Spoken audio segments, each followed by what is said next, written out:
សូមស្វាគមន៍មកកាន់កម្មវិធីបង្រៀន Java Programming ជាភាសាខ្មែររបស់មជ្ឈមណ្ឌល Korea Software HRD ក្នុងកម្មវិធីសិក្សា Java Programming នេះយើងបានបែងចែកចេញជា13ជំពូកដែលជំពូកទី1យើងនឹងនិយាយអំពី Introduction to Java ជំពូកទី2យើងនឹងលើកឡើងអំពី Java Basic ជំពូកទី3យើងនឹងបង្រៀនពីរបៀបប្រើនៅ Control Flow Statement នៅក្នុង Java ជំពូកទី4លើកពី Command ខ្លះមួយចំនួនរបស់ Java ជំពូកទី5យើងនិយាយអំពី Array ពេលជំពូកទី6យើងនឹងលើកឡើងអំពី Method របស់ Java ជំពូកទី7យើងនឹងនិយាយអំពី OOP concept នៅក្នុង Java ពេលជំពូកទី8យើងនិយាយខ្លះអំពី Java Util Package ជំពូកទី9យើងនឹងបង្ហាញអំពីការប្រើប្រាស់ exception នៅក្នុង Java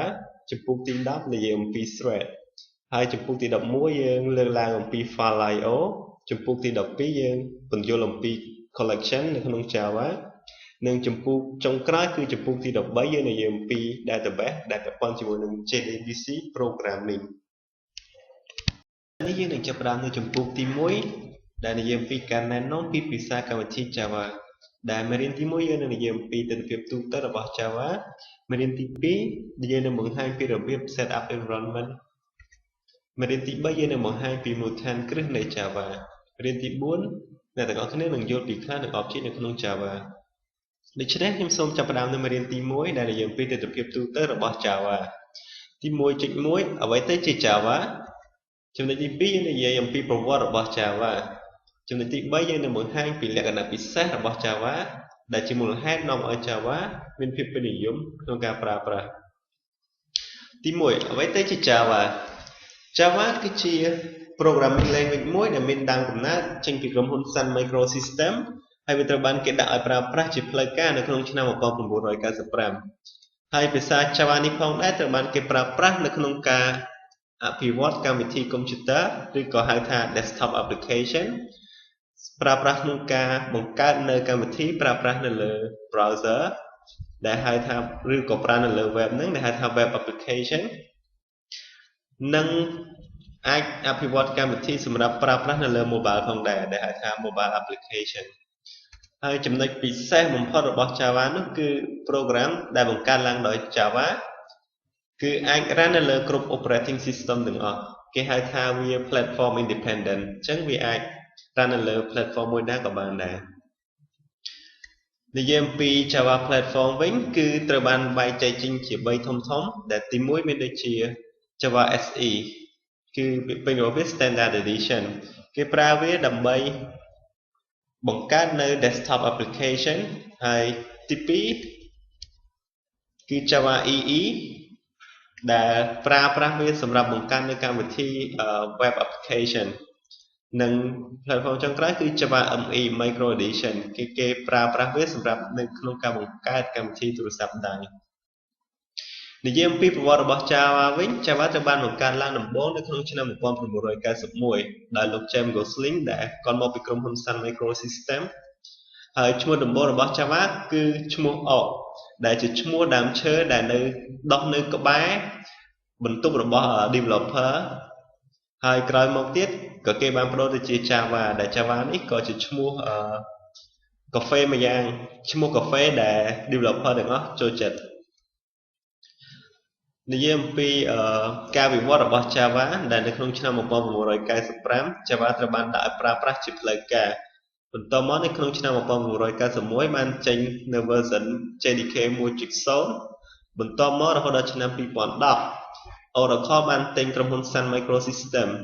ហើយបានអភិវឌ្ឍបន្តនៅ Java នោះរហូតដល់ឆ្នាំ2013បានចេញ version 8ឥឡូវយើងក្រឡេកមកមើលលក្ខណៈពិសេសរបស់ Java វិញ Java ត្រូវបានគេនិយមប្រើប្រាស់ក្នុងការអភិវឌ្ឍកម្មវិធីដោយសារតែវា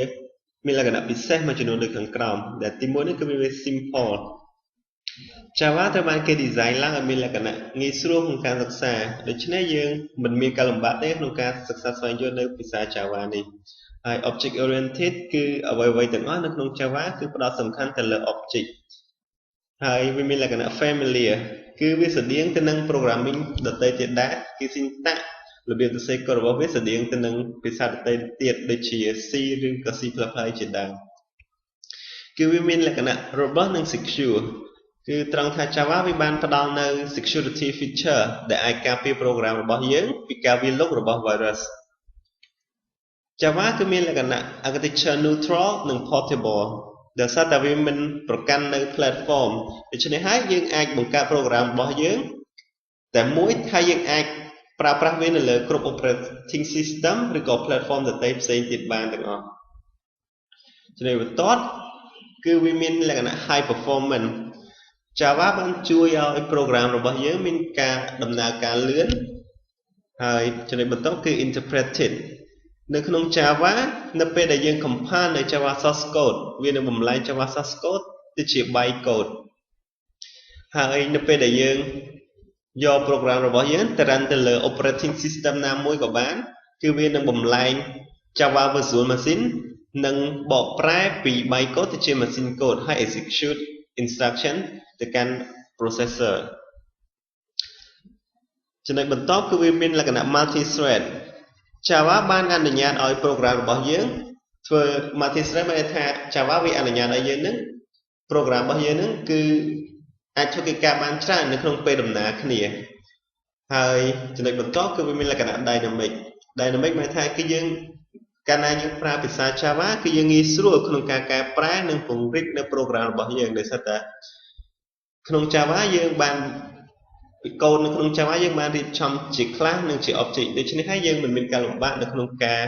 កែប្រែឬក៏ពង្រីកនៅ program របស់យើងនោះទេ